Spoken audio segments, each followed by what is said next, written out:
घर बैसल सुनू जानकी यदियम सदकन अही सबके अही मन माफी कपन बात ऐसा सुनू जानकी यदियम सदकन अही सबके अही मन माफी कपन बात ऐसा सुनू सुनू सुनू। विकलांग गर्भ जानकी यदियम 106 मेगा।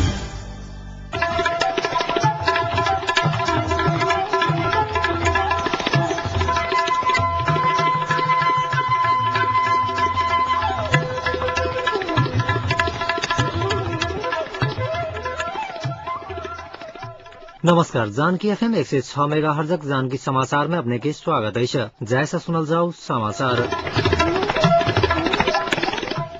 देखनुक मुख्य समाचार।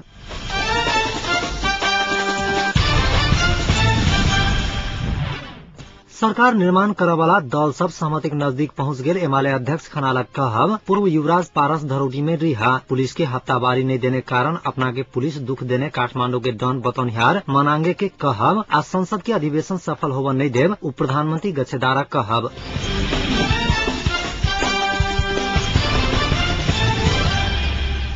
एमाले अध्यक्ष झलनाथ खनाल सरकार गठन करावाला दल सब सहमति के नजदीक पहुंच गेल बतौली नहीं छ। ओ जल्दी सरकार गठन हैत दावा से हो कैली नहीं छ। हाथी वन आ शांति वन के गोप्य बैसार में सहमति निकट के बिंदु में पहुंचल गेल आ किछु घटनाक्रम से बाट बदलल गेल हुना कहल छलै। हृदय घातक कारणे निधन भेल एमाले लमजुंग क्षेत्र नंबर 2 के अध्यक्ष वामदेव अधिकारी के श्रद्धांजलि देवक लेल पहुंचल अध्यक्ष खनाल सहमति बात ऊपर जोर दैत सहमति बिना सरकार आ संविधान सेहो नहीं बनब दोहरौली नहीं छ।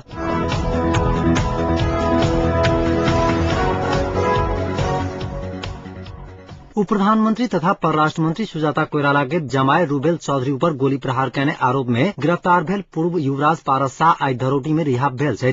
पूर्व युवराज पारस के 10,000 रूपया धरौटी ल तारेख में रिहा कैल गेल छ। उनका फागुन 19 गते उपस्थिति के लेल तारेख तोकल गेल जिला प्रशासन कार्यालय चितवन जनल गई। उनका सा आइए जिला प्रशासन कार्यालय में प्रमुख जिला अधिकारी बसंतराज गौतम सहित प्रशासन अधिकृत सब बयान लेने चले। पारस के सार्वजनिक एन अंतर्गत प्रशासन कार्यालय में अभियोग पत्र दर्ता कराओल गेल छ।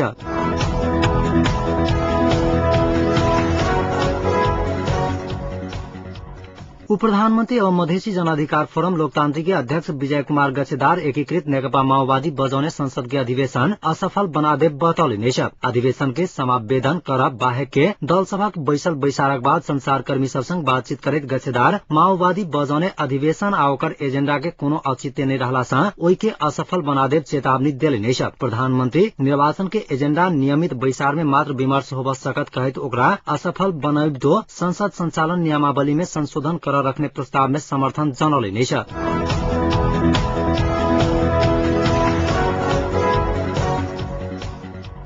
राजधानी के डॉन बतवैत आयल दीपक मनांगे अर्थात राजीव गुरुङ पुलिस के हफ्तावारी नजराना नहीं बुझाउने कारण पुलिस ओकरा दुख दैत आयल आरोप लगल छ। संघीय लोकतांत्रिक राष्ट्रीय पार्टी के उपाध्यक्ष समेत रहल मनांगे आई राजधानी पत्रकार सम्मेलन का एहन आरोप लगल छ। किस समय एम्हर पुलिस के नजराना देवत छोड़ला से अपना के बीतल अघन 27 गते राजधानी के शेरपा मलस गिरफ्तार कैने हुना कहब छलैन। मनांगे राजधानी के मुख्य पर्यटक केंद्र ठमेल क्षेत्र के डॉन के रूप में रहल बताओल गेल छ।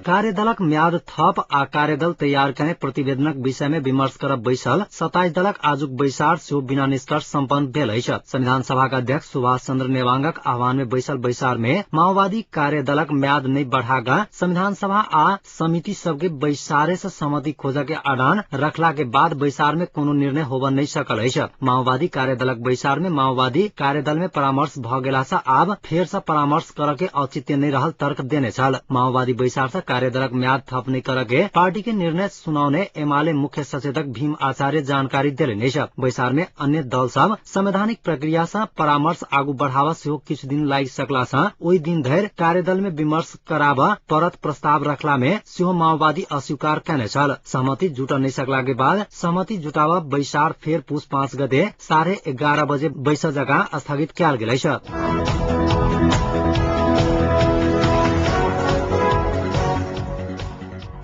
पुनः उमेश कुमार शाहक नेतृत्व में नव कार्य समिति चयन करैत नेपाल विद्युत प्राधिकरण कर्मचारी संघ जनकपुर सगरमाथा क्षेत्रीय अधिवेशन जनकपुर में सम्पन्न भेल अछि। जनकपुर में सम्पन्न 7म क्षेत्रीय अधिवेशन में शाह 61 मत प्राप्त करैत अध्यक्ष पद में निर्वाचित भेला अछि। शाहक निकटतम प्रतिद्वंदी हर्ष नारायण झा के मात्र 7 मत प्राप्त भेल छैन। ऐसा पहिने के कार्य समिति में सेहो शाह अध्यक्ष रहेथ। नव कार्य समिति के उपाध्यक्ष में श्रवण कुमार शाह, सचिव में सुधीर कुमार श्रेष्ठ आ कोषाध्यक्ष में अनिल कुमार लालकर्ण चयन भेल अछि। तहिना शंभु मिश्र, राम अशेश्वर शाह, श्याम सुन्दर झा, अमर कुमार सिंह सहितक व्यक्ति सदस्य में चयन भेल अध्यक्ष शाह जानकारी देलनि अछि। तहिना राम अवतार सिंह, नीलू देवी आ नेत्र बहादुर सिंह ठकुरी के केंद्रीय प्रतिनिधि में चयन कयल गेल छैन। अधिवेशनक उद्घाटन सत्र के संघक केंद्रीय अध्यक्ष जनार्दन भट्टराई, नेपाल सार्वजनिक सेवा कर्मचारी संघक राष्ट्रीय अध्यक्ष मित्र कुमार राय, प्रावधिकरणक क्षेत्रीय प्रमुख शेखर कुमार दत्त सहितक व्यक्ति सब संबोधन कयने छलैथ।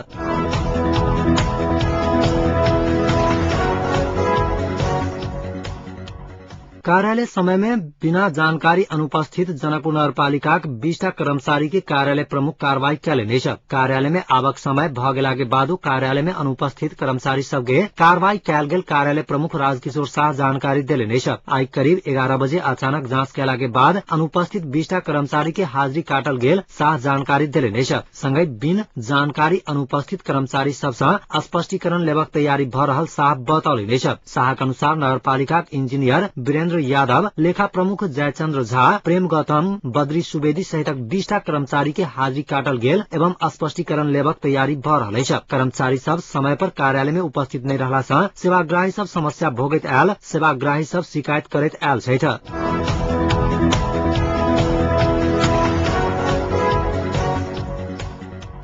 बांके के कमदी में गश्ती में रहल पुलिस टोली ऊपर गौवा सब आक्रमण केला से 3 गोटे सुरक्षाकर्मी घायल भेल अछि। जिला प्रहरी कार्यालय गांव सर्च करब पठाउने 21 गोटे के सुरक्षाकर्मी समूह ऊपर आक्रमण भेल छल। कमदी 4 के खाले मसाहा में गश्ती में गेल पुलिस रफीक खां के हथियार सहित गिरफ्तार केला के बाद स्थानीय वासी पुलिसक नियंत्रण से खां के छोड़ावा लेल आक्रमण केने छल। स्थानीय वासी आक्रमण से गिरफ्तार केने 3टा गोटे के भगौने छल। गाछ नीचा हथियार सहित बैसल 4 गोटे के घेर का खां के पुलिस गिरफ्तार केने छल। ओकरा सबके संग से रहल 12 बोर के बंदूक पुलिस बरामद कयलक अछि।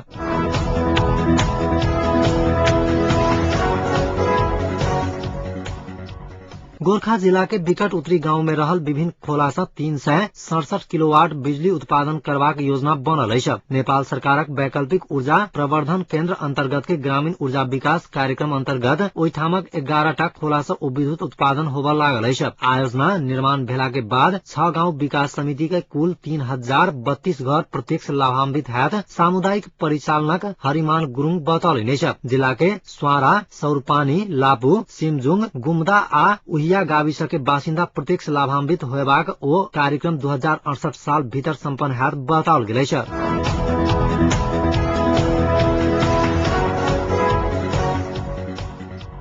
आज जनकपुरक तापक्रम। अखन जनकपुरक तापक्रम 20 डिग्री सेल्सियस रहल अछि।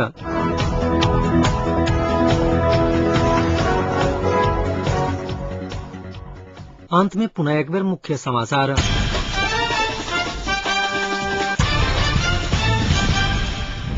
सरकार निर्माण करे वाला दल सब सहमति के नजदीक पहुंच गेल। एमाले अध्यक्ष खनालक कहब, पूर्व युवराज पारस धरौटी में रिहा। पुलिस के हफ्तावारी नहीं देने कारण अपना के पुलिस दुख देने काठमांडू के डॉन बतौनिहार मनांगे के कहब। आ संसद के अधिवेशन सफल होवा नहीं देव उप प्रधानमंत्री गच्छेदारक कहब।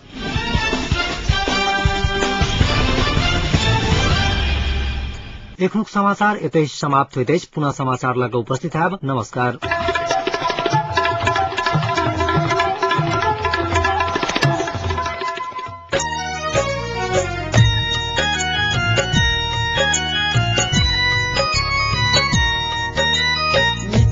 के कला संस्कृति या संस्कार के करे उजागर। देश विदेशक समाचार सब घर घर में पहुँचावे। सुनू यही ना झूमू अपन रेडियो अपन तार। सुनू यही ना झूमू अपन रेडियो अपन तार।